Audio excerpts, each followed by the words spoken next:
See relevant matters in keen perspective.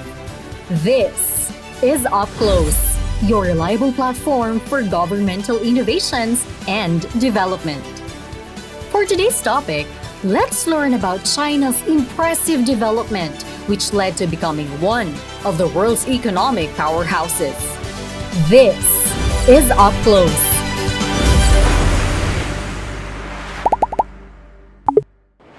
So before I give a brief historical overview of China, I would like to discuss first some quick facts about the said country. So the capital of China is Beijing. So the country's GDP is $14.3 trillion. Their population size is 1,397,715,000. So for their area size, it's 9,596,960 square kilometers. So for this short historical overview, I'll discuss first about the dynasties. So first is the Xia dynasty. So the Xia dynasty was the oldest of the three dynasties of antiquity, which are the Xia, Shang, and Zhou. So the authenticity of the Xia dynasty was never surely established by archaeological findings. So the Chinese scholars of the early 20th century doubted the historicity of the Xia dynasty and even called it inventions of mythology, like the stories about the Yellow Emperor Yao Shun or Yu the Great. So next is the Shang dynasty. So the Shang dynasty in Chinese sources, often called Yin, was a house ruling over a substantial part of what is today the northern China. So like Xia dynasty, Chinese scholars of the late imperial period also doubted the authenticity of Shang. So only the discovery in the early 20th century of the inscribed oracle bones near Anyang determined and proved that the Shang and their kingdom is indeed true. So also during this period, agriculture was the base of the economy. So next is the Zhou dynasty. So the Zhou dynasty was the dynasty that reigned for the longest period of time. So not only among all the Chinese dynasty, but of the whole world. And because of this, their political and ritual institutions were seen as paradigms and guidelines for all later dynasties. So the Western Zhou inherited the modes of cultivation and animal breeding as they had developed since the late Neolithic period. So also during this period, use of bronze tools became more widespread, besides agricultural tools made of wood, stone, bone, or shell. So next, the Qin dynasty. So the Qin dynasty was the first imperial dynasty of the ancient China. Standardization, most notably to currency, weights, and measures, was also introduced during this period. So they also built the first incarnation for the Great Wall that eventually spanned the whole of China northern frontier. So households were also registered to ensure a sufficient tax revenue during this period. So next is the Han Dynasty. So it was founded by the adventurer Emperor Gaozu, who took part in the rebellion against the short-lived Qin Dynasty. So the Han Dynasty was the first long-lasting imperial dynasty of China.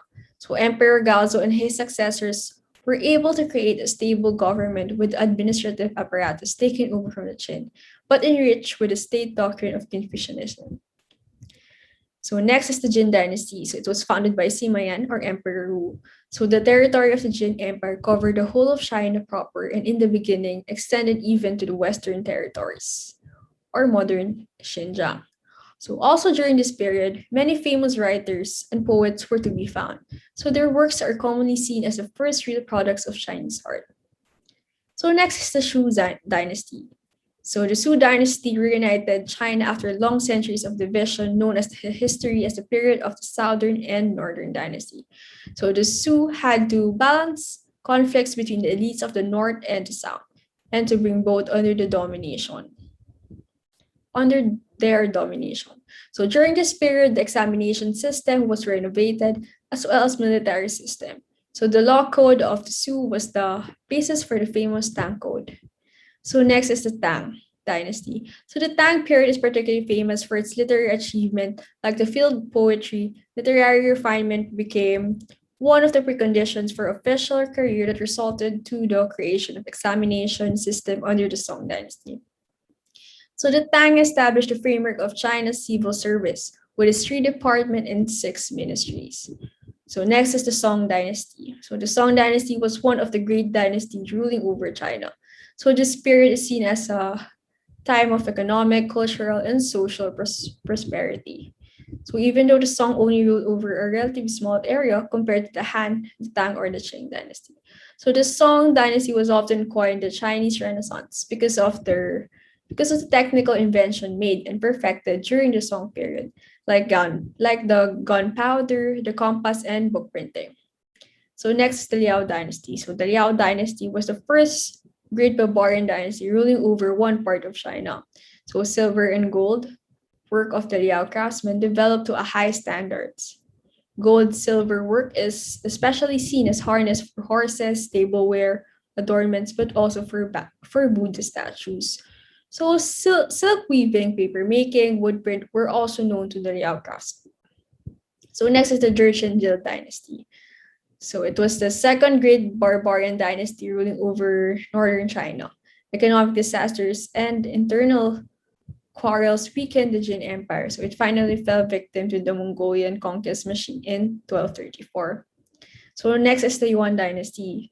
So it was the house of the great Mongol Khan Kubilai, or Emperor Shizu, and his descendants that ruled over China. So it is therefore believed that popular culture, especially theater, flourished during the Yuan period. So as a result of the restricted access of literary to posts in the administration. So next, the Ming Dynasty. So after 300 years of at least partial alien rule, the Ming Dynasty was the first native dynasty that ruled over the whole of China. So Mongol rule, elite wars, and a corrupt local government resulted to the Ming Dynasty urgent need for a thorough economical reconstruction, especially of northern China. So next is the Qing Dynasty. So the Qing Dynasty was the last imperial dynasty in China.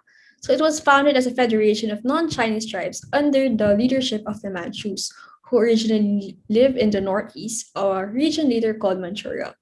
So until 1770, the tax for the small peasants was the lowest of the whole history of China. So the crafts and minor industries in the cities were equally much higher developed in China than in Europe. So early on in the era, the Chinese seemed to be looking outwards. So they negotiated international treaties and even formalized cross-border trade. So these actions had never been taken before by any other dynasties. However, China was not able to catch up with European powers since they have centuries of experience in global commerce. So one of the most devastating blows to Chinese prestige and image was the country's defeat in the Sino-Japanese War. So Chinese were not only surprised by the loss to Japan, but also by the continual intrusion on Chinese territory of the great powers. So some nationalists condemned the Manchus, while some blamed the corruption and the deterioration of Confucianism that was happening. So they expressed disapproval of Western influence, and they believed that return to Confucian principles and values were the only way of saving off the decline and disappearance of Chinese culture. However, many Chinese people still preferred change and reform. So by the late Qing dynasty, women were also becoming empowered and more active in demanding rights. So abolition of arranged marriages and campaign against foot binding are some of the demands they are fighting for. So also number of girls' schools also increased, and education even ignited activism during that time. So on October 9, 1911, an explosion rock at one of the revolutionary secret bomb making sites in Hankuo, so one of the cities in Wuhan, which led to almost the dynasty's fall. So in this site, the police found a file that listed the revolutionary group's members. The revolutionaries were compelled to act since they were terrified that they would be identified and then arrested. So on the following day, violence erupted. So within a short time, many Qing troops in Wuhan joined the revolutionary forces. So by the end of October, troops in many provinces had allied with the anti-dynastic movement. Okay, so for the 1911 revolution, Sun Yat-sen was born in 1866 as the son of poor farming family in southern China. In 1879, his brother Sun Mei, who had earlier emigrated to Hawaii as a laborer, brought him to Honolulu. So there he went to school led by missionaries where he studied Western theories and Christianity, so which made a huge impact on the young San. Sun Yat-sen started his revolutionary career because he was not happy with the state of politics under the Qing dynasty. So the aristocrats were conservative, corrupt, and ineffective in defending China against foreign powers. Also, reforms were not even prioritized. In 1895, he organized his first rebellion against the Qing dynasty, but it failed. So Sun spent the following 16 years in exile in Europe, Canada, USA, and Japan. So Sun seemed to be separated from the vast majority of Chinese population because he wore Western clothes. But this was also seen as an asset. His appeal to advocates of modernization and possibly westernization helped him to gain support among general population. So during the last few decades of the Qing dynasty, Yuan Shikai was the military governor of Korea and also considered to be one of the mightiest persons of the late Qing Empire. So with the Qing government in disturbance after the Wuchang uprising, the Beiyang army took over the de facto power within the state. So after initial negotiation with the interim government at Nanjing, Yuan Shikai accepted the new government of the revolutionary parties, but only with himself as president. So on February 12, 1912, he forced the 6-year-old Emperor Puyi to retreat. Sun Yat-sen, when he returned to China by early 1912, he had no choice but to negotiate with Yuan Shikai, the dominant military figure in North China. So Sun agreed to resign as provisional president to support Yuan as president. So Yuan became the first president of the republic. So China split into factions when Yuan Shikai died in 1916. So regional warlords were fighting each other. Sun Yat-sen realized how dangerous the situation was and got back to China. So he reformed the Kuomintang as the China National People's Party. So in 1921, he became the president of the Southern Chinese military regime, which was in competition with the government in Peking. So in 1924, Sun traveled to North China and gave a speech advocating the unity of China and the end of the warlord rule. But he died later of liver cancer. So Sun Yat-sen's successor was his military advisor, Chiang Kai-shek. Chiang Kai-shek has been able to establish control over the nationalist Kuomintang Party between 1926 and 1928, after the death of Sun Yat-sen in 1925. So Chiang Kai-shek carried out a series of a campaign trying to unify China. He was able to defeat the Beiyang government in Beijing and many of the remaining warlords. He was also able to gain the support of the others. However, what really concerned Chiang Kai-shek was the gaining of the support of the nationalists from the Soviet Union and Communist Party of China. So Chiang Kai-shek was afraid of their increasing influence both within the GMD and country as a whole. So what he did was he ordered the arrest and massacre of hundreds of communists and labor union in Shanghai. So in April 12, 1927, that resulted to the nationalists and communists becoming enemies. So in August 1927, the first major engagement between the two sides, the Kuomintang and communists, happened with the Nanchang uprising that concluded in a GMD victory. So in September 1927, GMD suppressed a peasant uprising in Hunan led by Mao Zedong. So it was initially unsuccessful, but these insurgent groups were to form and now known as the People's Liberation Army. So in 1931, Japanese forces also had invaded the northeastern China, establishing the puppet state of Manchukuo and following the famous Shan incident in December 1936. Communist and nationalist forces even agreed to a truce in order to present a united front against the Japanese amidst mounting tension. So in July 1937, the Second Sino-Japanese War broke out with Japanese troops occupying Beijing, Shanghai, and much of the eastern coastal regions by 1940. So during the war in Japan, the balance of power had. So in 1949, Mao Zedong conquered the Kuomintang, and the People's Republic was founded in China.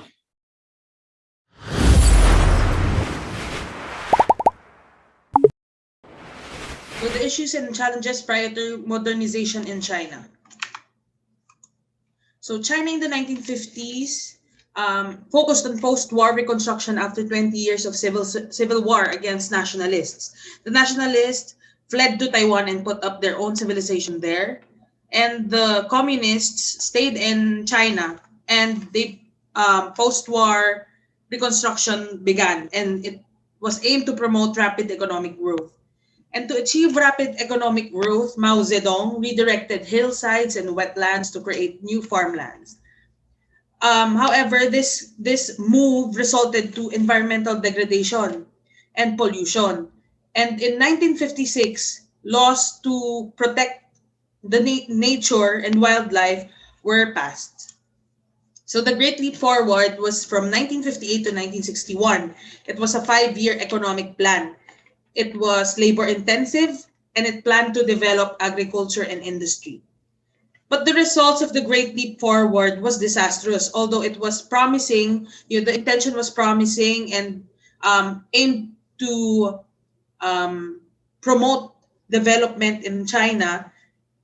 It was still disastrous. Famine was widespread even in fertile agriculture areas.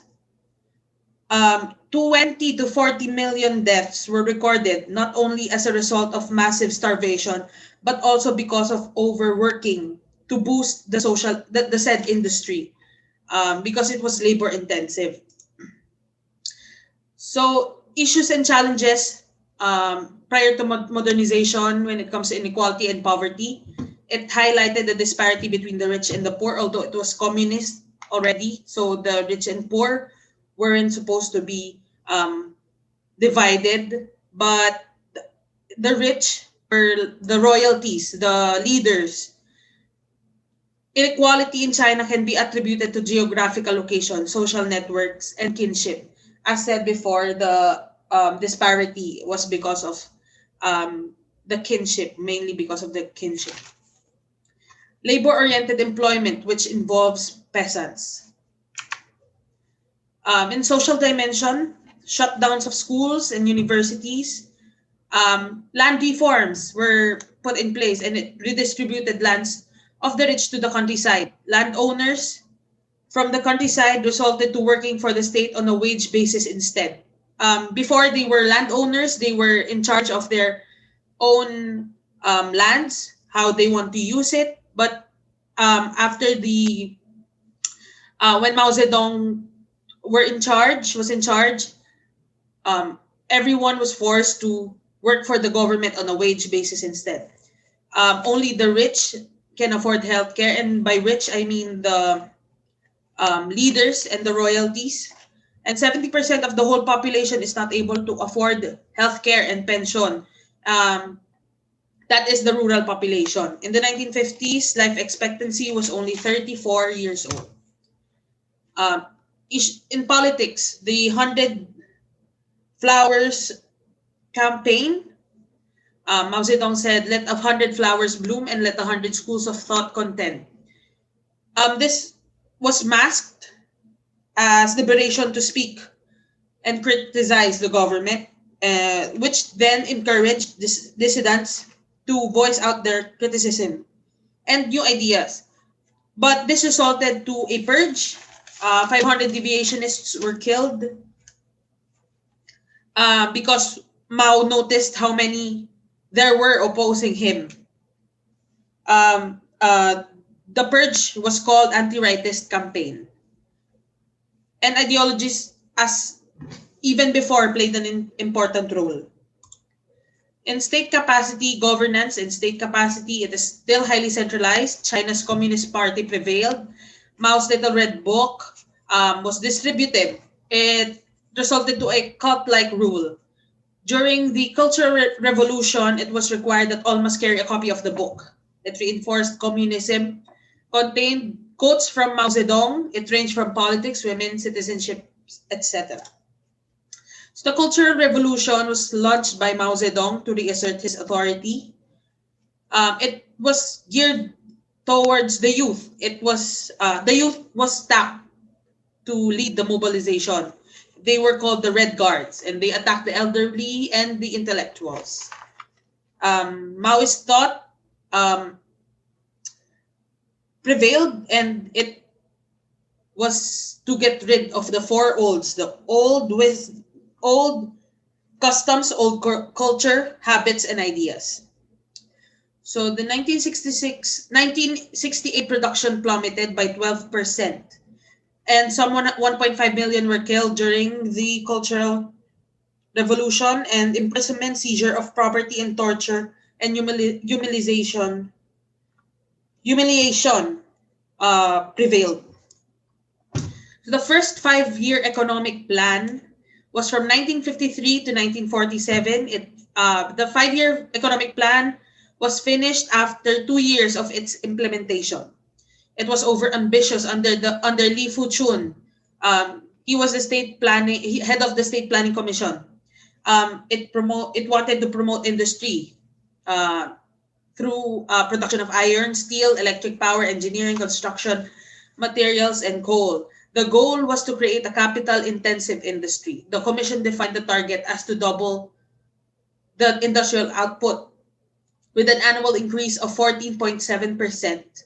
Agriculture was to grow annually by just 4.3%. And actually, 76 million yuan, around $32.5 million were invested for the industry. 22% of the national income was invested for the plan.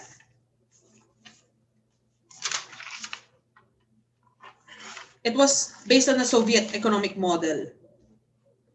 The second 5-year economic plan from 1958 to 1962 continued the push for capitalist-intensive industry, socialist industrialization. It pushed for collective ownership instead of private ownership. It wanted to boost agriculture, industry, transport, handicrafts, and commerce. The third 5-year economic development plan was from 1966 to 1970. As usual, it wanted to continue to boost the industry and agriculture, to provide. It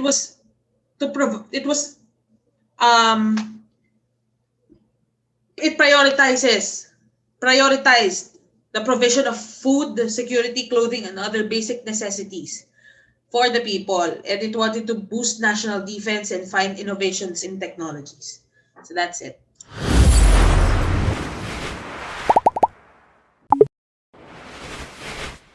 Strategies for structural transformation across dimensions. Hua Guofeng, he ruled from October 1976 to June 1981. He was the designated successor of Mao Zedong. He was criticized for serving concurrently as the chairman of the Central Committee, chairman of the Central Military Commission, and premier of the State Council. He was replaced by Deng Xiaoping, and during his time, he restored the Soviet style of industrial planning and party control. Deng Xiaoping, or the architect of modern China. His leadership began from September 13, 1982 to November 2, 1987. He adapted the CAT theory to put an end to the ideological debate of socialism and capitalism. Cat theory means it means that it doesn't matter whether a cat is white or black as long as it catches the mice. Deng Xiaoping also started building socialism with Chinese characteristics. He also introduced economic reforms, limited political reforms, opened China to the West, socialist market economy, and adopted a step-by-step approach. During the time of Deng Xiaoping, it was called the Boluan Fanzeng, meaning eliminating chaos and returning to normal. It is a period where far-reaching programs are created and attempted to correct the mistakes of the Cultural Revolution. The Four Modernization. It was introduced in January 1963, but it was halted during the Cultural Revolution. It was the goals that Deng Xiaoping wanted to happen, to strengthen the fields of agriculture, industry, defense, science, and technology. He also focused on education and academics because during the time of Cultural Revolution, schools were canceled. They were all all of the Chinese people are being part of the Cultural Revolution. So Deng Xiaoping wanted to return the higher education exam, the compulsory education, and rehabilitation of scientists and intellectuals. He also reformed their 1982 constitution. It has they also added to protect civil rights of Chinese nationals, principles of separation of powers, collective leadership, fundamental rights and duties of citizens, responsibilities and functions of offices and organization in the state structure, extensive legal framework for liberalizing economic policies, flexible and less ideological foreign policies. Deng Xiaoping's economic reforms. Why is there a need for economic reforms? Because they want to rebuild its economy and society that were devastated by the Cultural Revolution. Recognition that the incomes of ordinary Chinese were so low in comparison with incomes of other Asian economies, and that the future of the Chinese state and the communist regime would be in jeopardy unless something was done to raise living standards of its people through economic growth.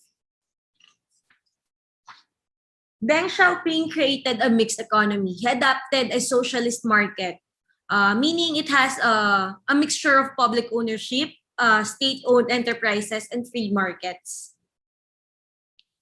Stages of economic reforms of Deng Xiaoping. During the late 1970s and early 1980s, the collectivization of agriculture, foreign investment, and permission for entrepreneurs to start business. And during the late 1980s to 1990s, the privatization and contracting out of state-owned industry. Deng Xiaoping established a number of areas for foreign investments. These are the economic zones and open coastal cities, economic and technology development zones, the Pearl River Delta open zones, the Peninsula open zones, the open border cities, the high-tech industry development zones. He also adopted a socialist market economy concept. The changes brought an entrepreneurial boom that resulted in the emergence of huge numbers of entrepreneurs and venture businesses within China. Economic liberalization was implemented and tested in a few provinces or the special economic zones. Establishments of these zones triggered for massive inflows of foreign investments, primarily from companies in Hong Kong and Taiwan. Inflows of foreign capital, technology, and management know-how enabled China to turn its vast labor resources and space to rapid economic growth. The shift to an open-door economic policy ushered in a period of high economic growth.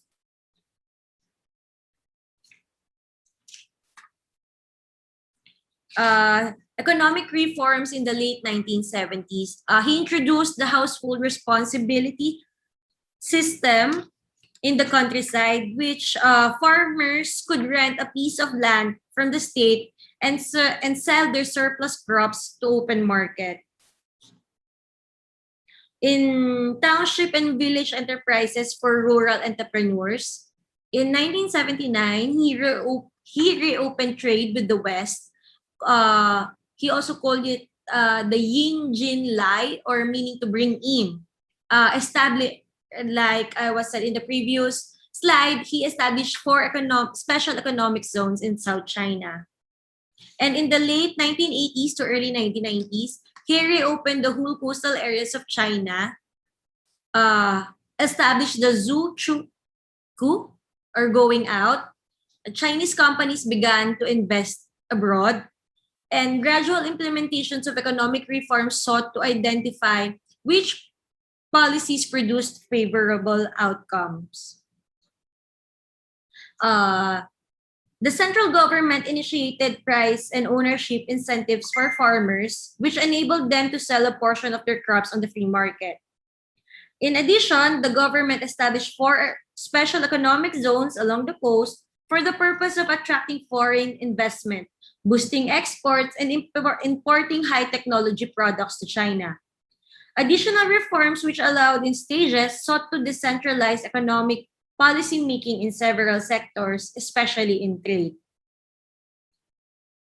Citizens were encouraged to start their own business, and also additional coastal regions and cities were designated as an open cities and development zones, which allowed them to experiment with free market reforms and to offer tax and trade incentives to attract foreign investment. Trade liberalization was also a major key to China's economic success. Removing trade barriers encouraged greater competition and attracted foreign development investment inflows. China's gradual implementation of economic reforms sought to identify which policies produced favorable economic outcome. Policy support.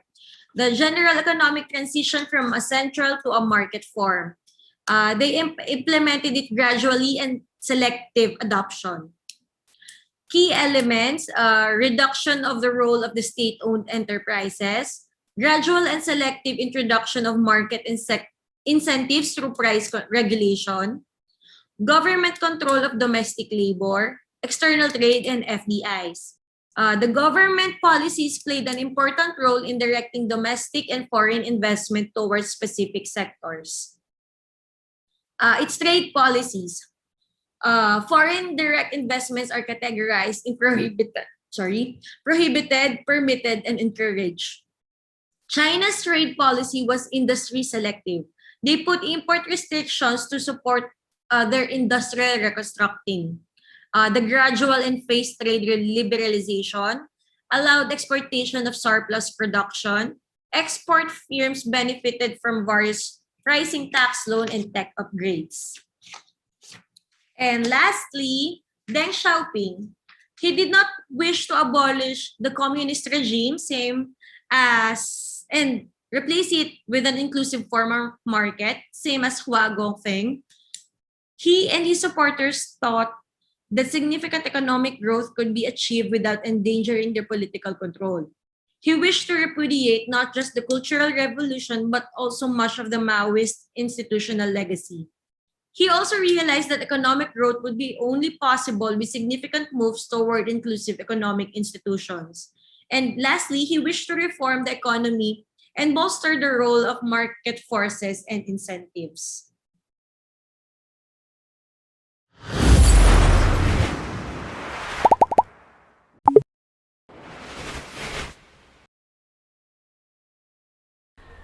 Good morning. Welcome to our program. Welcome to Z Radio 88.5 in Davao de Oro. And by the way, we are celebrating our first year anniversary in this radio station. And welcome to our discussion this morning. It's a little bit academic, but of course, we are so happy to be with us in this program. No less than the assistant professor of University of Asia and the Pacific. And he did also some research in political economy and international relations. He's a product of UP NCPAG. He took his master's degree in UP NCPAG, and he took also his PhD in Fudan University, Shanghai, and on PhD in international politics. My friend, my good friend, let's welcome to this program, Dr. Robin Garcia. Hello. Doc, good morning. Good morning. Good morning. Thank you, Sir Ponjong, for the invitation in this very important discussion about super important discussion, Robin, and thank you also for saying yes to this interview. Of course. And flying in Davao from Manila. Thank you very much. Just for this. Just for this. Impressive. Okay. Of course, this morning we'll be talking about developmental governance and some aspects of it, no? And let's put into microscope, of course, the country that we would like to study for this discussion. It's all about China. But before dealing with China, let's also contextualize in terms of development models, no? Development models, comparing the development models of the Western countries and East Asian and Southeast Asian. How do you compare is there any difference in terms of development models? Thank you for the question. Actually, during my research, I was doing my PhD in Shanghai, and we were trying to compare development models And my work and my research really focused on the question of why some countries are more liberal than others. And during that research journey, what we found out is that the literature on capitalism and market economies usually just differentiates between two types of models. So you have the liberal market economy model, and you have the coordinated market economy model, right? Okay. So or LME versus CME, right? So the liberal market economy model is something that you can find in the US or the UK, while coordinated market economy is something you can find in Scandinavia, Germany, and all of these things. The problem with that distinction, according to many scholars, is that it doesn't conform to the empirical record in East Asia, right? So you can see very different types of models in Japan, Taiwan, South Korea, Singapore, Hong Kong, as well as the second generation industrial states in Southeast Asia, like Malaysia, Indonesia, and Thailand, right? So the label that scholars use to describe those economies in East Asia is the developmental state, right? So it's a model that's quite distinct from the liberal market economies and quite distinct from essentially things that you could find in the West. Okay. And many scholars say that the developmental state model should be should be an addition to the two different types of economies you can find. But in terms of developmental state, among Asian countries and Southeast Asian countries, there are also distinctions. Isn't it correct? Yes, that's okay. right. That's right. So when you talk about a certain group of countries in East Asia and Southeast Asia, compared it to China, what makes it? What's the different characteristics of the developmental state of China and the other countries in Asia and Southeast Asia? Right. So the developmental state is sort of a description for a set of institutional characteristics, right? So one of those would be a strong state that can go above politics, right? So that's why you could see continuity in programs, and something actually you would find elusive in the Philippines, right?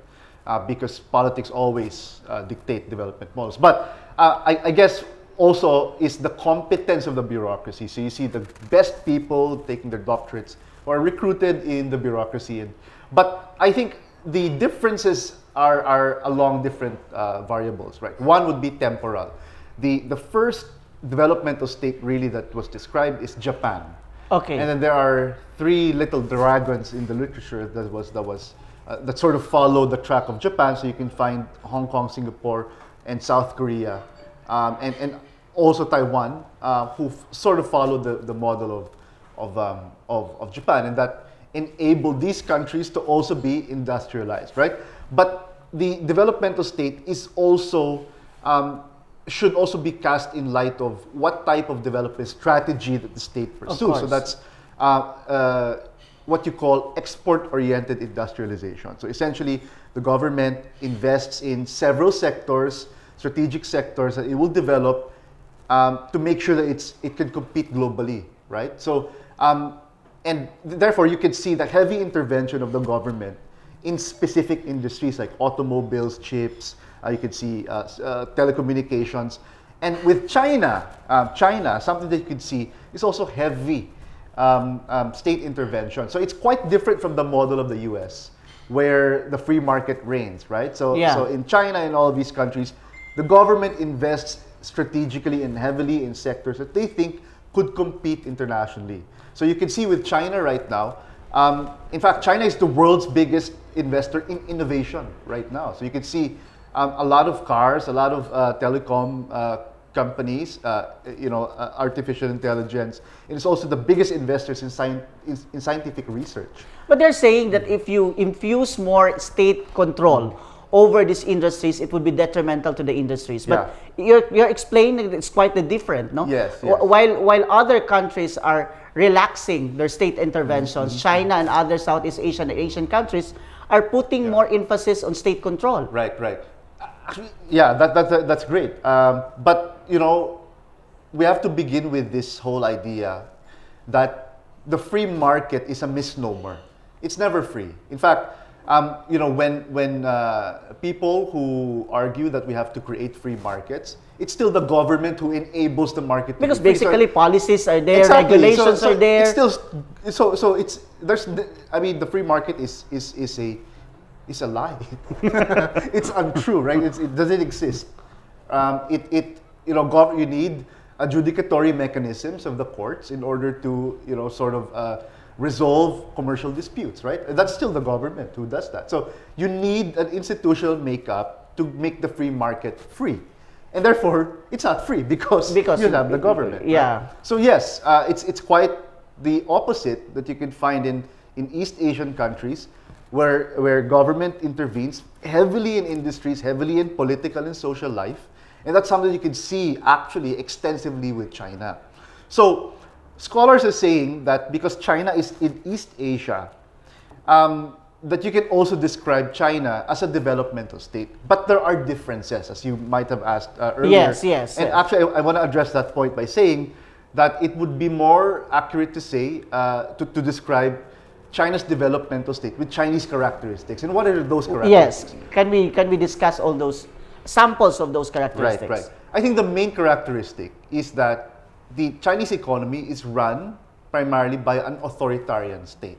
Okay. Right. So that in itself is quite different from other. So system of government is really vital. It's vital, and it's also different for China because a lot of the East Asian countries operate in a democratic society. Like even if Japan or South Korea have very strong governments, it's still a democracy. But China is not.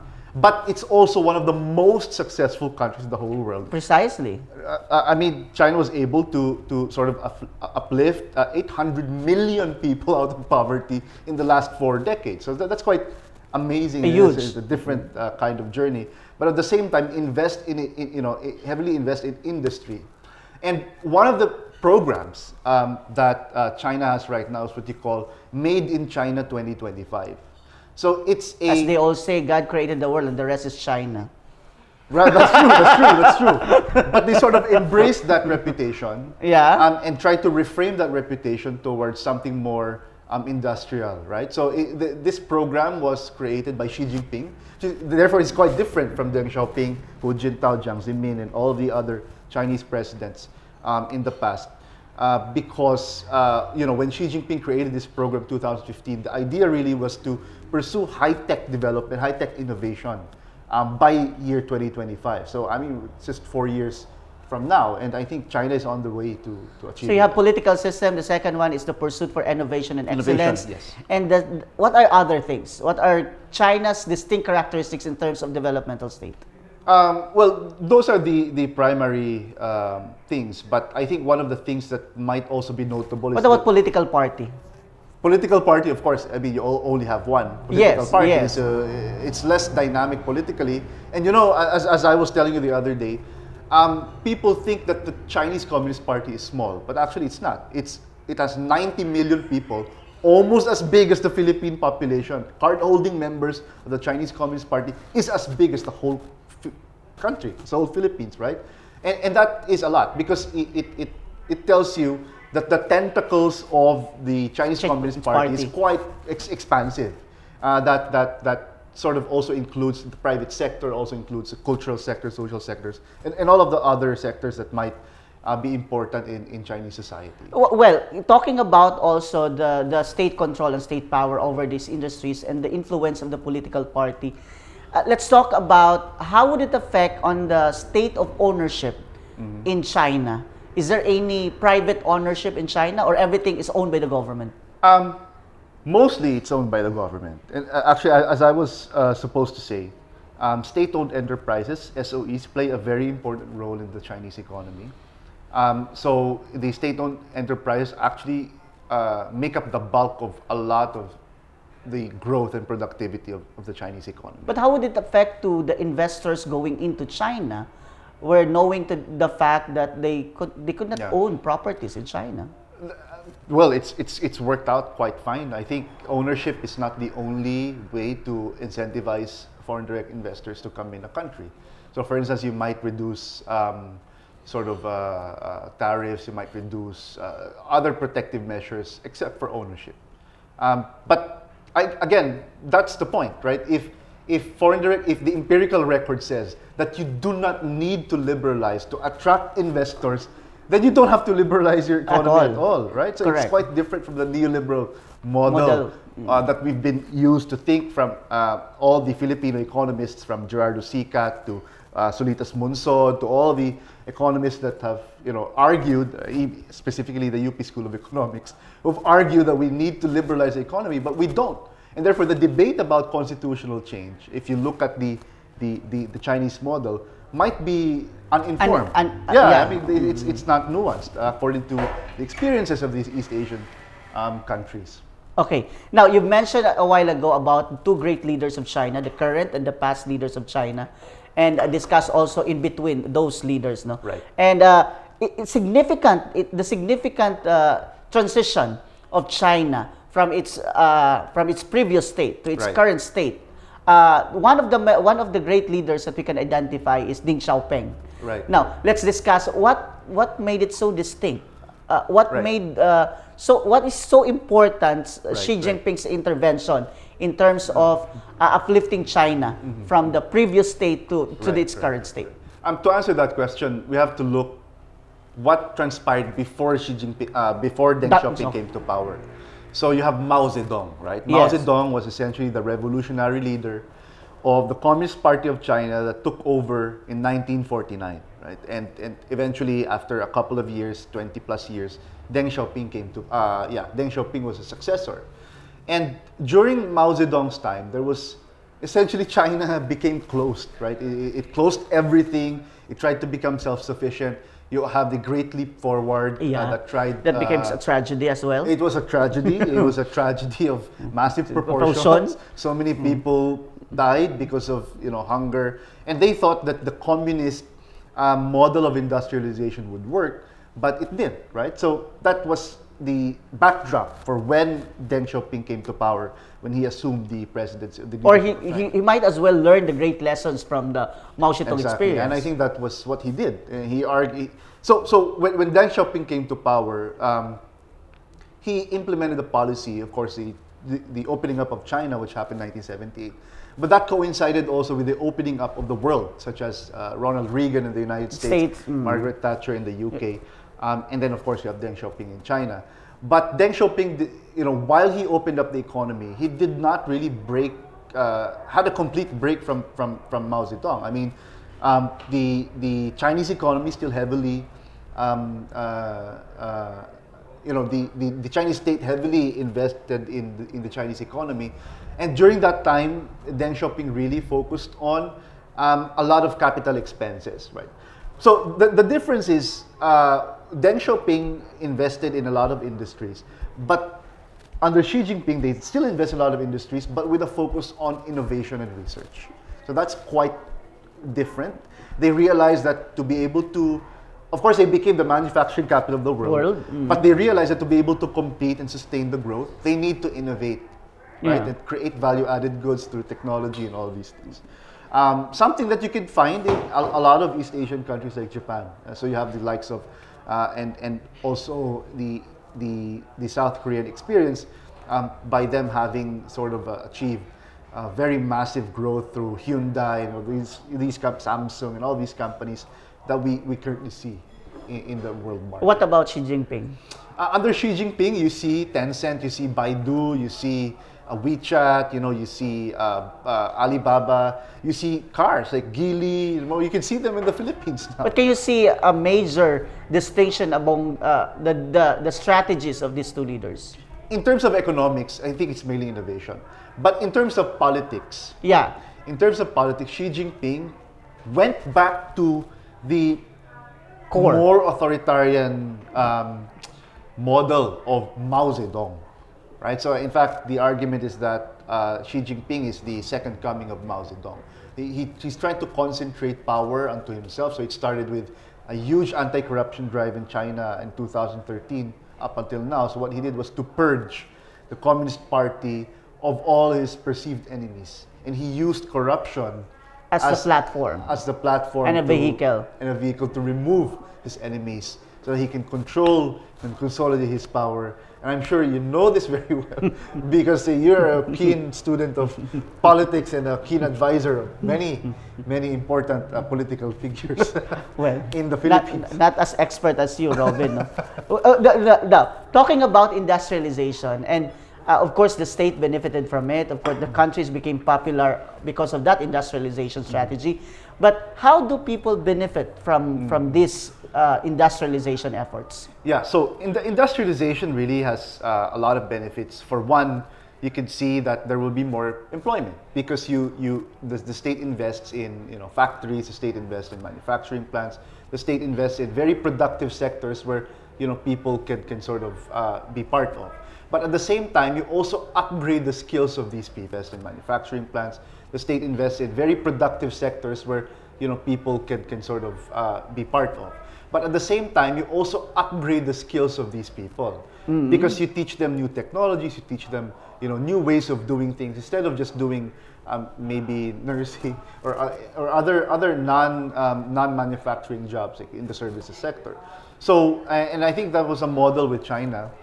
Because China used to mainly be an agricultural country.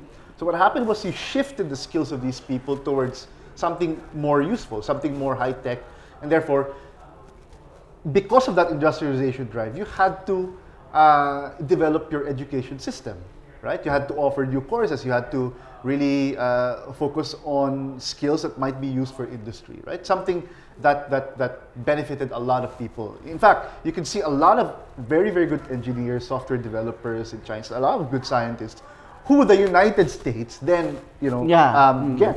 But now they're all the exodus. I mean, it's over. I mean, they're all going back to China because China, is also investing a lot in education. And I'm actually a product of that. Precisely, you're a scholar. I think you're funded with the China's government, Xi Jinping Xi Jinping's fund for my studies. Thank you very much, China, Mr. President Xi Jinping. Thank you. Now, well, talking about so many things great things about China, no, and how the accomplishment of China over the years and the great leaders that it had. But what do you think? Is there any other current development issues that China needs to address? There are a lot. So one would be the effect of the COVID-19 pandemic. Why? Right?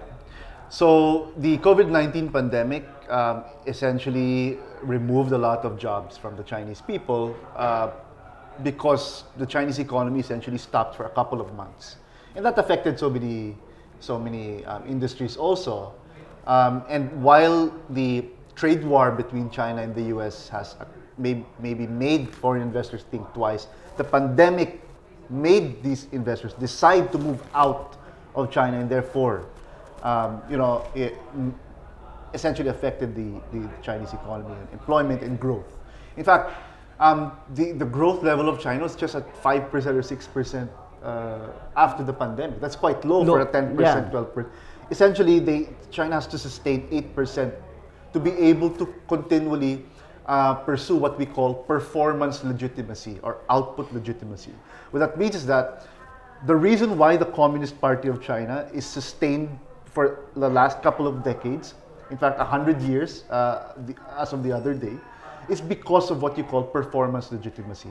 That the Chinese people is willing to give up their human rights and other types of rights in exchange for economic well-being.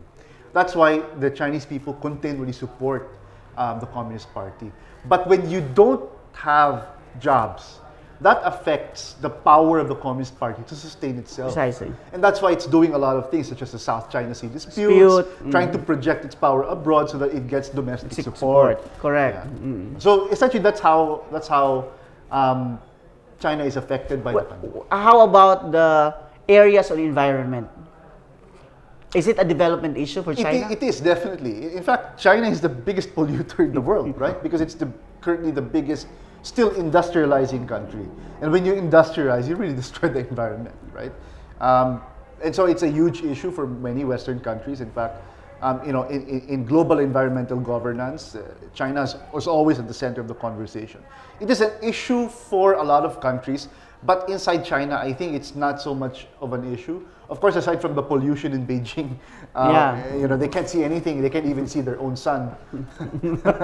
They probably have to solve the problem of the environment. But as of now, I don't think it's a huge. Although they're investing a lot in green technology, green cars, electric vehicles, and all of these things.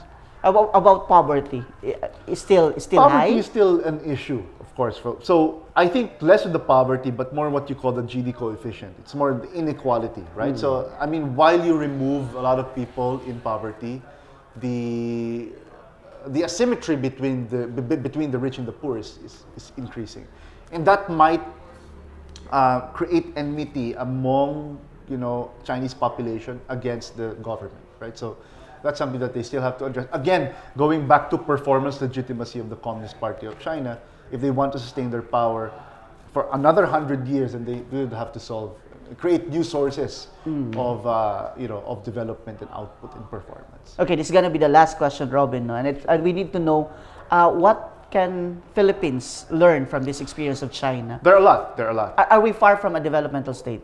Very far from the development. Very far. I think this is a very interesting discussion. President Marcos actually tried to do the development model of President Marcos is the closest to a developmental state. Of course, when you have a developmental state and you pick champions of industry, the tendency is to do corruption. That's exactly what happened. Yes. And then after that, we always thought that industrialization is the wrong strategy because that was a strategy created by Marcos. So a lot of the post-Marcos presidents, especially the yellow sort of core, did not pursue development, did not pursue industrial policy, partly because they thought that it's something that the Marcos regime, the negative implications that happened, negative reputation rather, during the Marcos regime, prevented us from really pursuing industrialization, even if we do have a plan. And I know that President Gloria Macapagal-Arroyo, as you mentioned, had an very impressive industrialization plan. Right. And I think the DTI now also has this plan, but I think they are not that aggressive enough to really pursue with that plan. Yeah. But what industries do you think we can capitalize on? I think maybe semiconductors, right? Semiconductors and chip making, something that we could really Or focus value on. adding in agriculture? Right, innovation in agriculture technology, right? It's something that we can export because we have a lot of experience in agriculture. It's not towards a developmental state, it's still towards a neoliberal model. And I think you have to fix that first before you create institutions to implement a developmental state or industrial policy. Something that a lot of scholars, more progressive scholars, have noted, right? That we have to have a shift in the way we think towards development issues. Well, thank you very much, Robin. It's a very rich discussion this morning, rich. and I would really, really love to thank you for this. Of course. For giving us this opportunity, that sharing to us your expertise on China, and well, thank you very much. Of course. Thank you also. Well, we would like also to greet, of course, my classmate in PA291 on developmental governance, and of course to my professor, Professor Marivic Raquiza. Thank you very much, ma'am, for a wonderful semester. And thank you very much also to my classmates for a very, very lively discussion every class that we have. So once again, thank you very much and see you soon.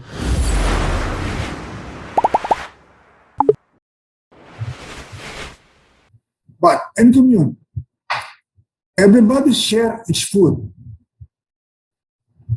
Well, this is how they do it. They cook and they share. Commune was the highest of three administrative levels in the rural areas from 1958 until it was replaced by townships in 1993. Was the largest collective units divided into production brigades and production teams. The communes had government, political, and economic functions during the Cultural Revolution, characterized by common sharing food level food, local welfare among workers. This is strategy adopted by Soviet Union, which was followed by China.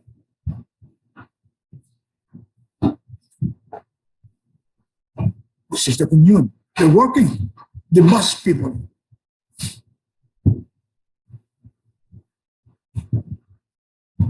housing units for the peasants during the time.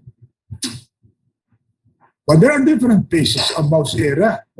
People in the urban are not similarly living and poverty and deprivation as the people living in the countryside. But Mao has a bigger heart towards the people and the peasants, among the peasants, and the proletariat, the people who has nothing to do but their own labors in the city. But here, we can see some people in the city living differently. The people's communes were formed to support the Great Leap Forward campaign and remain an inseparable part of the campaign. Each commune was a combination of smaller farm collectives and consisted of 4,000 to 5,000 households. Larger commune consist of up to 20,000 households. The communes exercise management and control of all rural resources, as labor and land. This is, I still remember, the Israel norm of commune. The Israel is practicing the same thing, especially this Israel coming from Soviet Union. When Israel was formed, they have, we call it Israel equivalent for this commune. Now, we have to revisit the Cultural Revolution 1 decade from 1946 to 1976. What is this all about? During the early 60s, tensions with the Soviet Union convinced Mao that the Russian Revolution had gone astray, which in turn made him fear that China would follow the same path. Programs carried out by his colleagues to bring China out of economic depression was by the Great Leap Forward made by Mao, doubt the revolutionary commitment, and also resented the diminished role. He especially feared of urban stratification in society as traditionally elitist as the old China. Mao ultimately adopted four goals for industrial revolutions.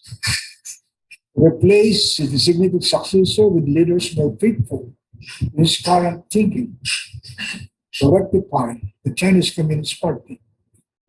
To provide China's youth with the revolutionary experience we see the regards are the product of this, and to achieve specific policy changes so as to make the educational, healthcare, and cultural system less elitist.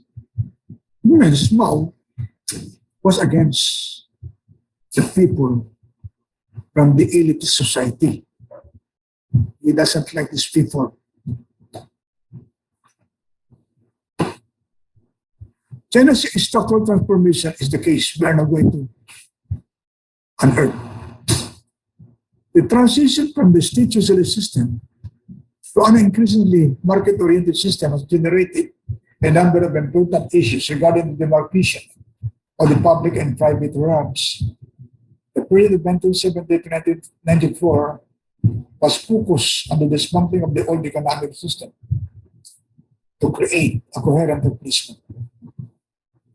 However, significant conflict of interest have developed between the two systems. And during the period of reform, a variety of different understanding of property ownership emerged in China. Because in China, the properties are all, during the communist era, owned by the Communist Party. So private property or private ownership is not yet recognized. On the other hand, economic development has been central to the mission of Chinese Communist Party. It's the founding of the PRC, which was derived from ideological mission, social mission, security mission, and the nationalist mission. What are they? The ideological mission of the CCP is to create a viable urban proletariat to push forward socialism. Urban proletariat are people, poor people without anything to give or any no position at all, except their own labors. their own resources, their own wealth. There's nothing. That's why they call it urban proletariat. He wanted the mission of the CPA is to create a viable urban proletariat, just to forward the advocacy of socialism. Another social mission to raise masses of Chinese people out of poverty. In here, you can see it. The security mission to create a strong China that could resist foreign aggression and imperialism. An end of the century of shame and revolution. And number 4 is the nationalist mission to make China strong. Says, we can see today. The most important areas of the promotion of developmental state in China. The 2 most important areas. 1, the significance of growing popular nationalism in China, which increased pressure to demonstrate economic growth and ensure that the PRC is catching up with its regional and global rivals. This is a popular nationalism in China. They believe that they are catching up. The party itself has seen fit to reinterpret its role in order to deal with the changing social and economic challenges resulting from rapid growth in the 80s and the 90s. That means the party has to adopt its roles, losing something for the sake of market forces or free market economy. This is what they say. What are the influences of Soviet Union to China structural changes from the very beginning? We should look into this. The super movement campaign to eradicate hidden counter-revolutionary was part of perceived opponents in the People's Republic of China under Mao Zedong between 1955 and 1957. The term Sufan can roughly be taken as referring to parts of counter-revolutionaries. Similar campaigns have been carried out within the Communist Party of China as early as 1942. This is a parallelism. Mao directed that 5% of counter-revolutionaries were to be eliminated. During the purge, around 214,000 people were arrested and approximately 53,000 died. The purging.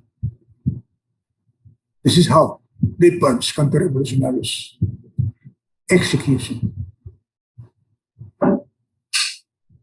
The end of Soviet influence in China was effectively ended during the end of the Korean War with the immediate threat from the West over.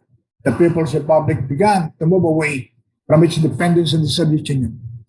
In other words, China was depending on Russia from the very beginning, immediately, during the early days of communism, of Mao, because Soviet under Stalin contributed so much in the development and rehabilitations of the countryside in China and the civilizations. It also terminated the self-concession in Xinjiang in October 1950 years, returned full control of Port Arthur. This is one very strategic port close to China, which was taken by Russians. Russians returned this full control to China during the time in 1955. Another likely reason is the suspicion that USSR has something to do with counter-revolutionary movement in Communist China. We can always believe that China and Russia are not really good friends or allies. They just live alone their own existence for their own self-interest. They don't give a damn about other interests. They just make themselves accommodate the others for their own interests. They're taking.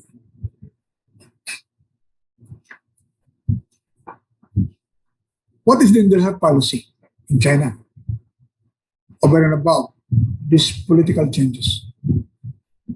The developmental policy in the developmental state is post-socialist China. In the context of planned rationality period, is a product of 25 years of trials and errors.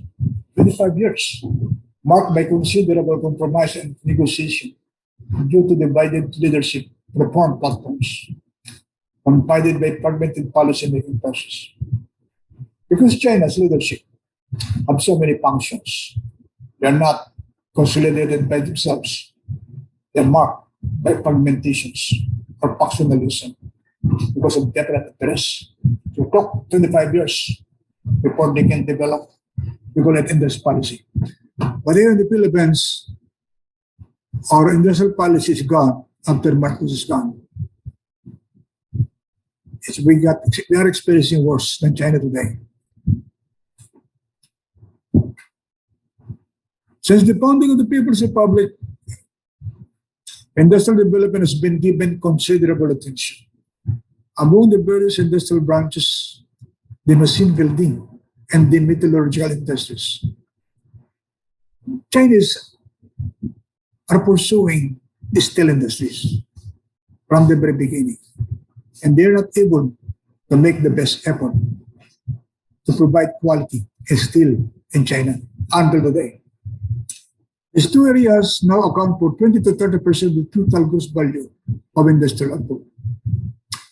In this, as in most other areas of industry, however, innovation has generally suffered at the hands of a system that has rewarded increases in gross output rather than improvements in variety, sophistication, and quality. What? Volumes against quality. China, therefore, still imports significant quantities of specialized steels.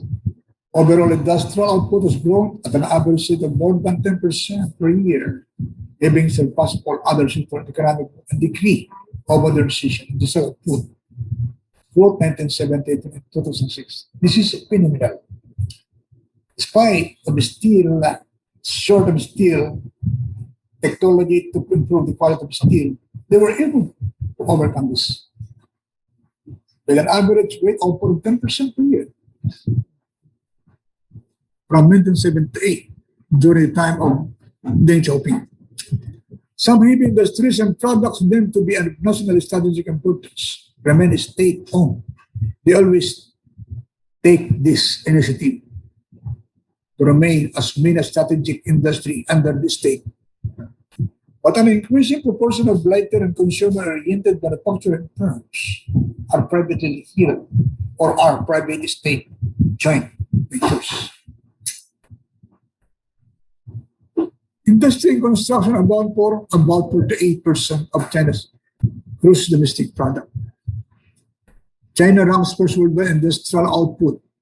Major industries include mining and ore processing, iron and steel, aluminum, coal, machinery, armaments, textiles and apparel, petroleum, cement, chemical fertilizer, blah, blah, blah. There's so many, including the food processing, automobiles, and other transportation equipment, including railcars and locomotives, ships and aircraft, consumer products, including food, toys, and electronics. They go also in telecommunication and information technology. This is the platforms, different platforms of industry adopted by Chinese industrializations. China has become a preferred destination for the relocation of global manufacturing facilities. What does it mean? It means that European, American, and Japanese, and even Korean companies went to China, inside China. The manufacturing facilities is mostly foreign-based, or foreign-owned, or foreign entrepreneurship. Its international export platform has contributed to incomes and employment in China. On the other hand, China employment rate has increased because of the infusion of capitals, of foreign capitals into China under foreign industrial sector. The state-owned sector still accounts for about 40% of GDP, still. In recent years, authorities have been giving great attention to the management of state assets, both in the financial market as well as among state-owned enterprises. And progress has been noteworthy. Communist China does not leave the interests of the party because there is a threat. It's always a threat. We will talk it later on.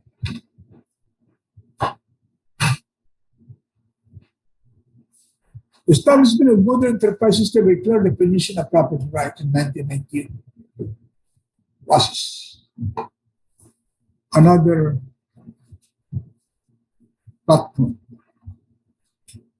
The creation of the four industrial sectors in China. What are they? The state sector is composed mainly of the state-owned enterprises.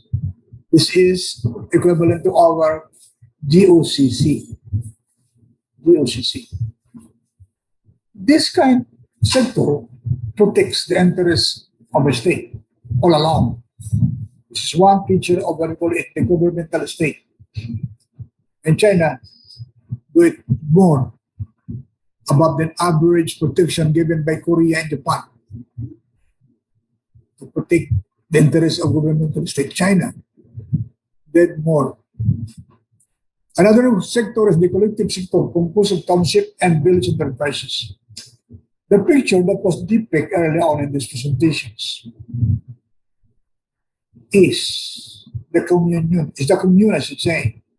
The people from the peasants and the countryside collectively come over. We will explain it later on.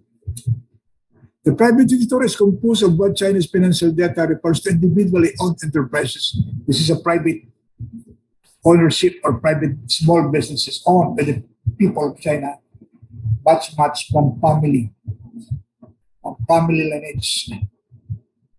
Foreign sector comprised companies predominantly or wholly owned by non-Chinese, referred to as other ownership enterprises.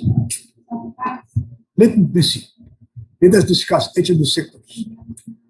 The state-owned enterprises is a legal entity that undertakes commercial activities on behalf of the government.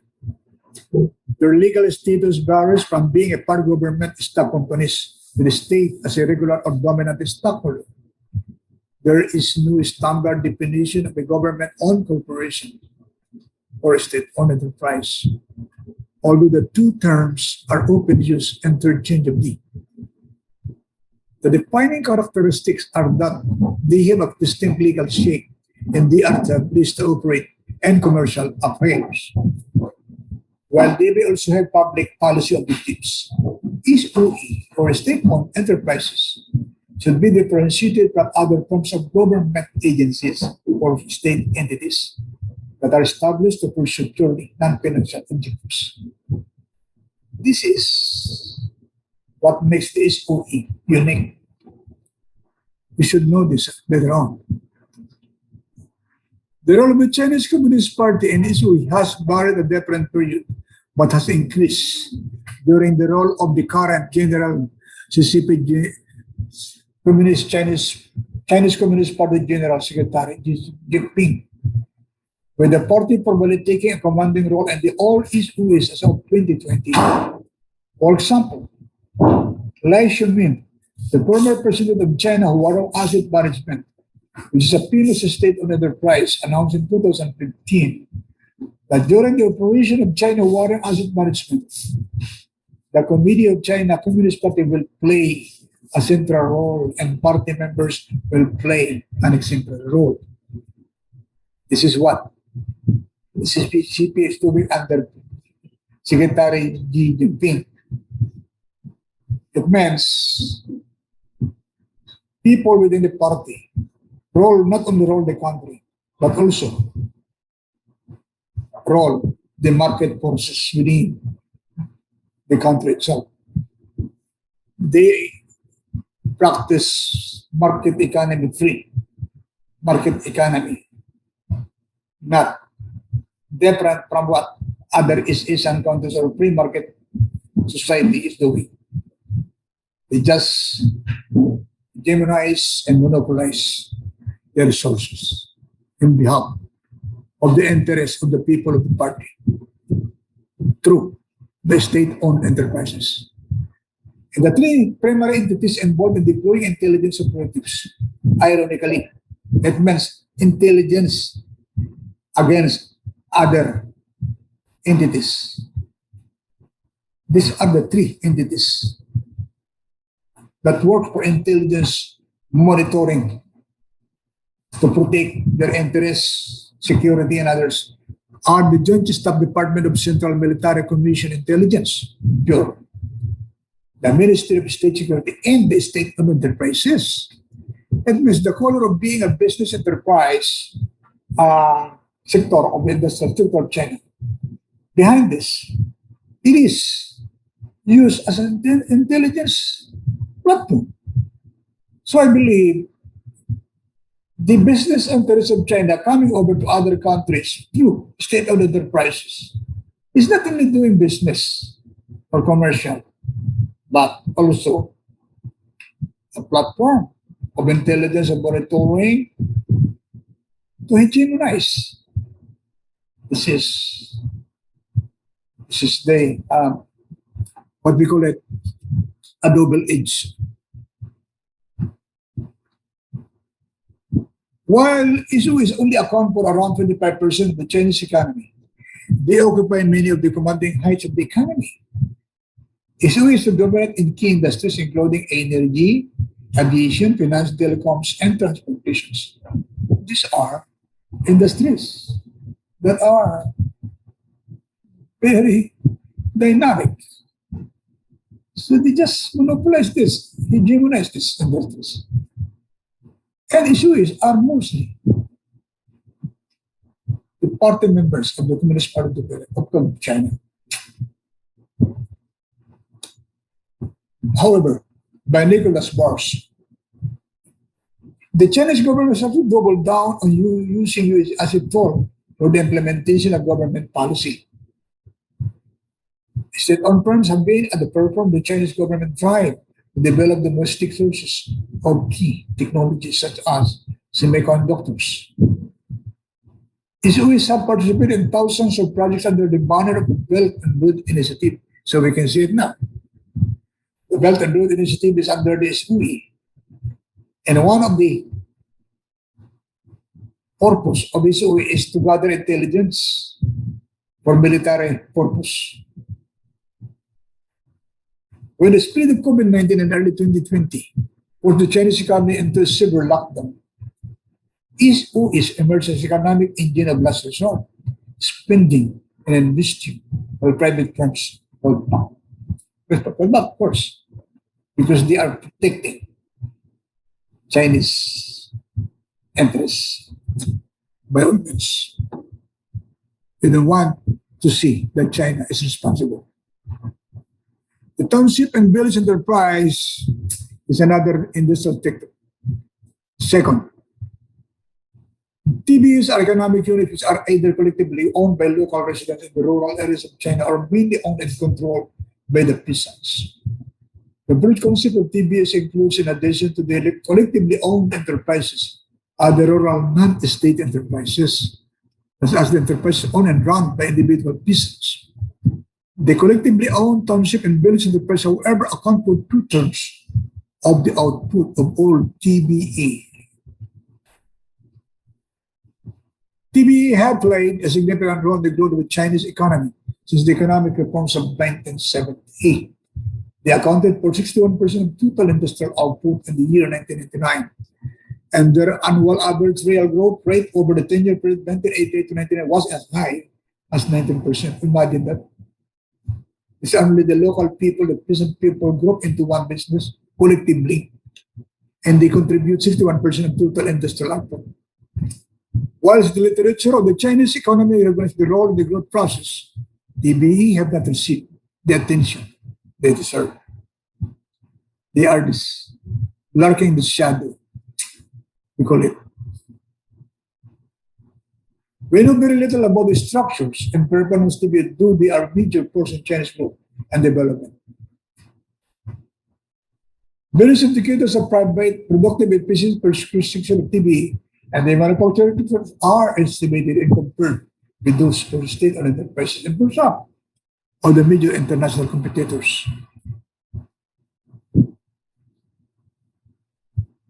We go on the private, individually owned enterprises coming from the family.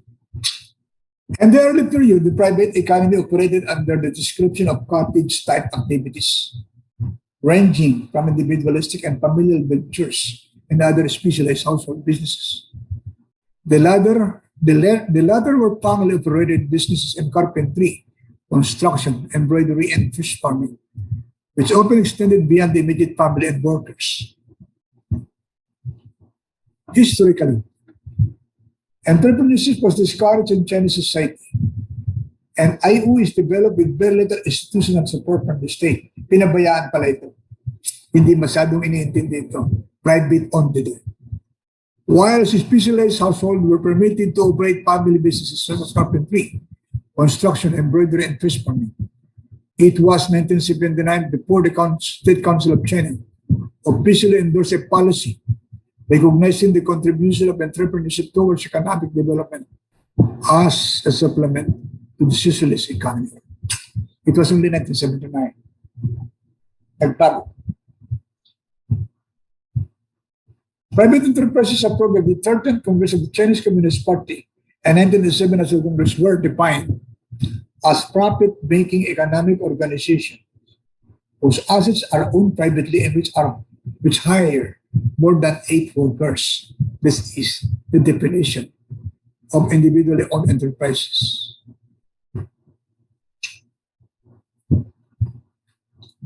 This private sector is not only derived from the development of individual enterprises, its capital is also accumulated through the gifts to individual by overseas Chinese, including Filipino Chinese, and through funds amassed by individual contracting to manage state enterprises.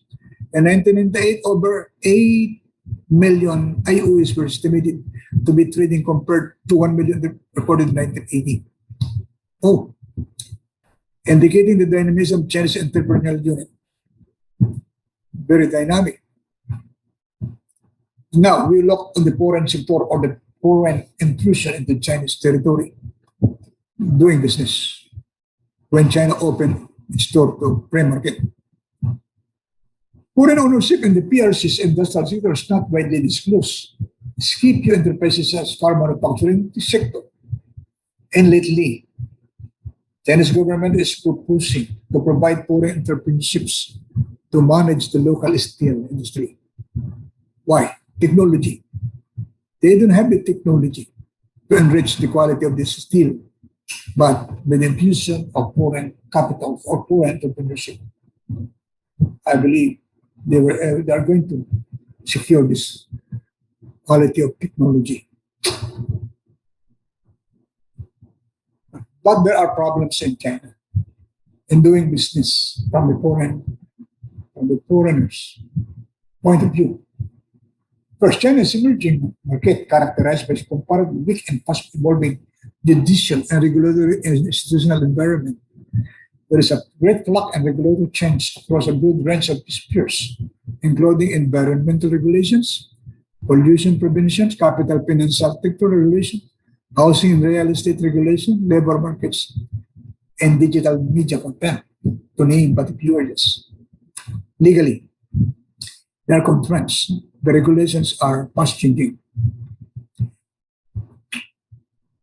Related government procedures, however, are generally less transparent. This can mean that relatively standard everyday tasks like obtaining permit and product approvals, for example, may potentially become a drain on management resources. This is a problem. This is a problem. Second, and arguably of far greater importance owing to the asymmetric impacts local and central level. Governmental authorities can potentially exploit local institutional fragility and regulatory flaws to preferentially favor and support domestic firms. Kakalimutan na ang mga ibang foreigners dito.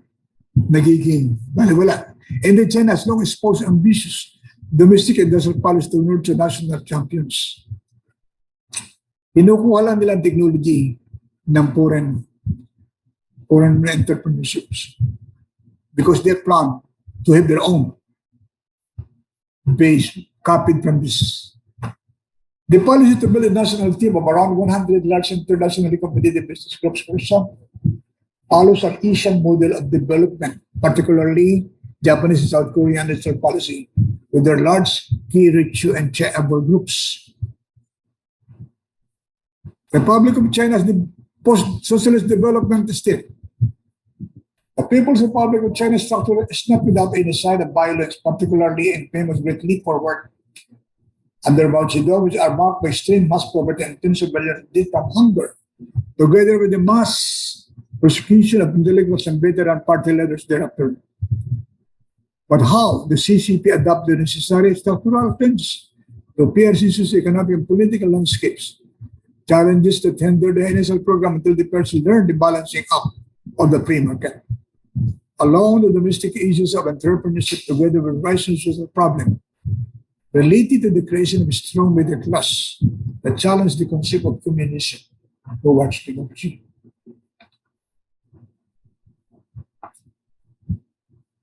The issue relative to state autonomy and state capacity and its distinction provides essential and pushing the understanding how the PRC able to work through tiers of uncharted territories as an emerging capitalist state on charting its course towards economic development. The central issue of this article about China in the context of is the issue of state autonomy. A strong developmental state has the ability to penetrate, according to China. The state autonomy of the People's Republic of China has the ability to penetrate, regulate, extract, appropriate, and induce autonomy, and varying degrees of freedom to make planning decisions without excessive compromise with the overall plan because of the interference of sectoral, societal, and or political interests. It should be followed by the Philippines. The Philippines with so many liberal concessions with unions and others, and other political actors. Whereas China's success in political growth since 1949 is due to authoritarian Leninist structure, probably state autonomy, is derived amidst pressures from growing mass among the peasant sectors and the pressure from the international society. State autonomy in China refers to the ability of the central government to make planning decisions without excessive or undue influence over these decisions. While the state capacity refers to the ability to physically implement decisions once it is taken to enforce the law, where local authorities must follow the central directive to obstruct, regulate, legitimate, and even coerce. There's our lesson to learn from the aspects of the economic, social, and structural transformation against the backdrop of social problems. Ironically created by some economic development, this ironically created a strong middle class that leads to popular demand for democratization and fair peaceful revolution for bringing an end to communist rule in China. The autonomy. The emergence of two significant reforms born of a continuous struggle between the central government and the province over the control of finances and the transfer of resources from the province to the central government are the new tax reform of 1980 and the reforms in 1994. The new tax system allowed the provinces to return surpluses over the amount set by the central government, but this led to a range of special bargaining and a net fall in the government gross revenues as proportion of GDP. The pressure on the economic reform from the newly emerging social classes, from this peasantry, thereby reducing the state autonomy over the society. Creating integration to the world economy has greater adherence to international standard and practice, thereby reducing the scope of economic policy and innovation. The reforms in 1994 apparently solved the problem with the new tax system of 1980 through a careful agreement under which taxes were to remain at the provincial level in what was expected to be returned to the central government. However, the result of this agreement exacerbated inequalities between the richer and the poorer provinces. Meantime, Beijing has encouraged provinces to play to their strength as part of the reform program, and the decentralization of its decision is widely regarded as an economic important component in the economic dynamism of the PRC. However, this has inevitably reduced central government control. While there has been significant conflict over the distribution of resources between the province and the central government, Huang has suggested that the party obtain powerful control over provincial appointments And thus, this in turn has strengthened the political authority of the central government.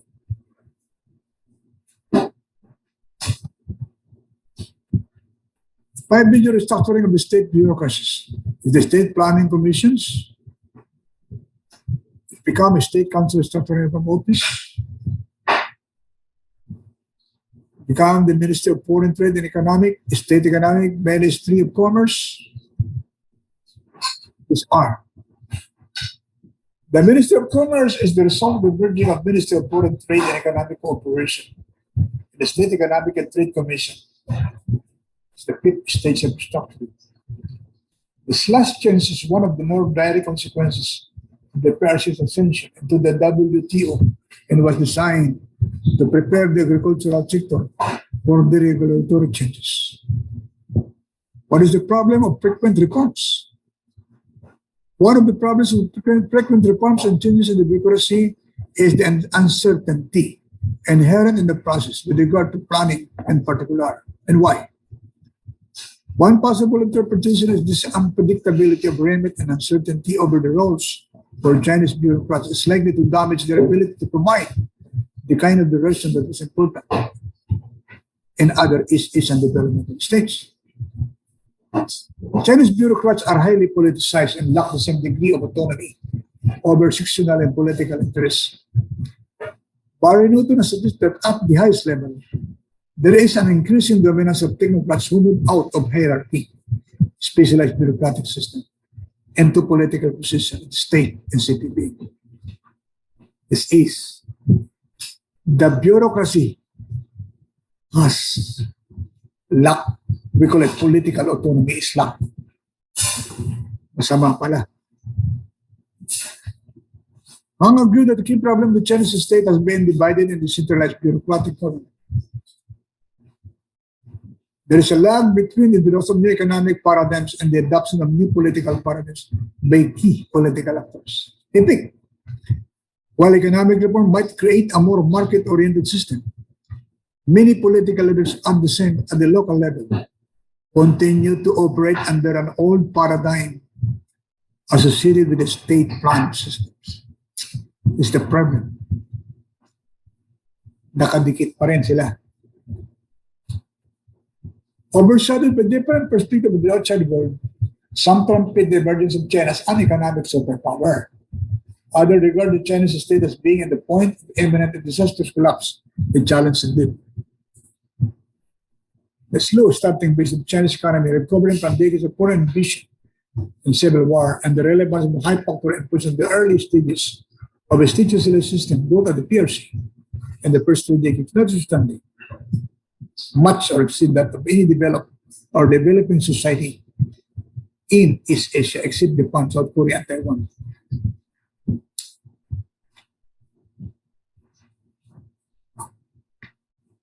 Alina asserted that the growth of Chinese economy over the period 1920 is significantly lower than a sample reading of the official figure suggests, and they argues that the real growth for the non-agriculture is closer to 2.6 per annum. There are some skeptics. The current economic system is the result of ad hoc and occasionally contradictory reforms implemented over a period of 25 years by short-term and medium-term consideration and were marked by considered compromise and negotiation, not the result of a coherent strategic plan. This is disclaimed by Alwin Yang. PRC policy-making first demonstrates a lack of plan. If a plan is understood to have an concrete and coherent set of aims and objectives, and the rational economic decision-making is questionable, which is linked with the changes in the direction of China's economy to the 80s and 90s periods of rapid expansion, leading to overheating and subsequently to significant retrenchment. Industrial policy in the context of plan rationality, the absence of an adequate market structure to replace central control. Development stages or what is important development. The question remains valid, the answers remain simple. These are observations by Sean Muslim and others. They do not really accept.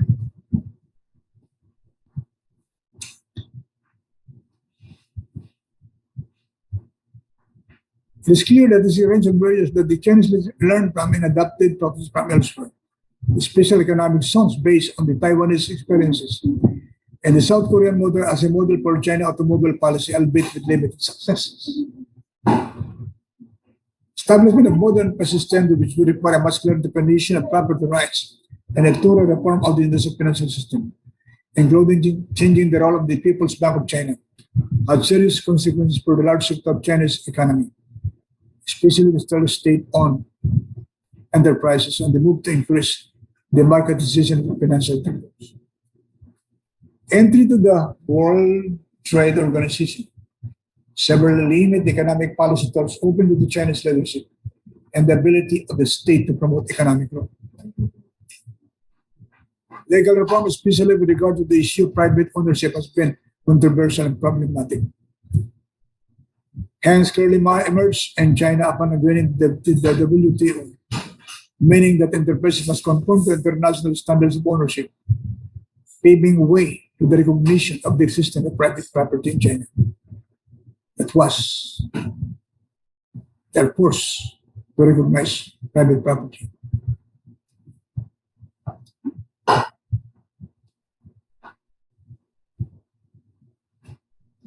They only suggest, according to the World Bank, that 10% in China are viable.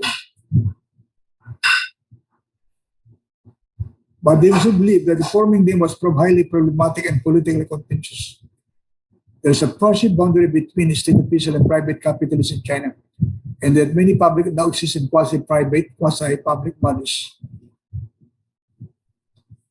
Ideas and ideology. Ideology and ideas are the one that catalyze the ambition of China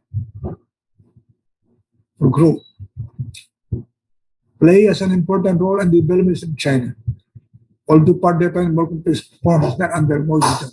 These are good reform, abandoning Marxist-Leninist economic Deng Xiaoping time.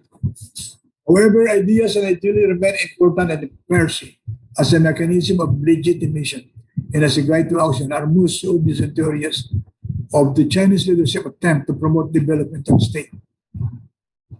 These ideas and ideology. First, is the growing significance of popular nationalism in China. And the second, that CCP has found it necessary to interpret its historical role in order to deal with the changing social economic challenges that has resulted from the rapid growth of the 80s and the 90s. Dilemma economic growth with popular nationalism. The central focus of the CCP under Deng Xiaoping and sentiment has been to generate economic development and link to Chinese nationalism. Economic growth in China is a means to an end, the end being establishing the purse as the greater power in this international stage. New dilemmas for the Chinese leader is the greater demands of popular nationalism than the ability of the leadership to deliver when this demand is incomplete with a desire for economic growth. The need for good relations with the United States and Japan are important for economic growth, and China's need to soften anti-US protests. Following the 2000 spy plane incident which killed a Chinese pilot in collision with US aircraft, popular anti-Japanese sentiments concern the ability of Chinese leadership to conduct a mature relationship with Japan. The developmental project of the CCP leadership is therefore considered by the need to ensure that it's not a pursuit to Japan or with the United States, which in turn reduces state economy with regard to rational planning. Chinese variant of from the classic Northeast Asian model, Japan, Taiwan, and South Korea, is a fruit of various challenges rooted from the basic condition in China, the size and the levels of poverty and deprivation that exist, especially in Western China. Notwithstanding, the Chinese leadership that is a remarkable achievement to feed, clothe, and provide housing units to its relatively huge population in comparison with many third world countries. Balancing acts needed at the expense of totalitarian structures will continue to challenge PRC's autonomy over society. The TRIPS, suggests that economic development and preparation of the new middle class leads to popular demand for democratic decisions. The fear of slow evolution from bringing an end to communist rule in China. Challenges, pressure to see. The pressure from newly emerging middle class need to be addressed while balancing to cope with the sentiments of the old peasant from the countryside and the urban of the old system. Other challenge is how to conform with the international standard of greater integration in the global market, especially with the legal concerns associated with membership to the WTO. Indeed, these are the challenges of state autonomy that present greatest threats to the legitimacy of CSP.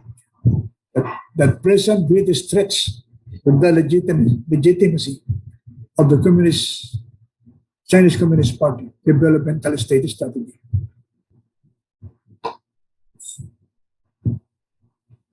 And if we have learned some specific lessons from this, the Philippines should learn the promotion of a strong sense of nationhood, the development of a strong state autonomy, the promotion of a strong state capacity with inherent strong political stability.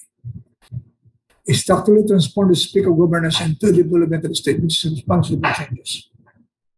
Promote a highly competent bureaucracy based on meritocracy and technocracy, independent from any political influence. Create a very respectable social redistribution of natural resources for the average Filipinos. Health, education, was employment, decent, etc. Revisit the industrial policy of Marcos, particularly on agriculture, manufacturing, energy, steel industry, among others. Study the concept of Chinese industrial sectors relevant to democratic society like ours.